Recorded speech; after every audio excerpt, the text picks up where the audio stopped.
برای فرزندان پدر. فرزند پدر مثل پدر در بر من باش،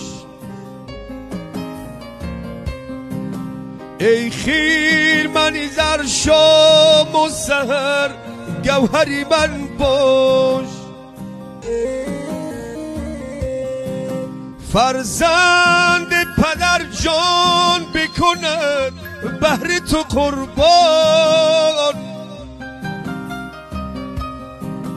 فرزند پدر جان بکند بهر تو قربان.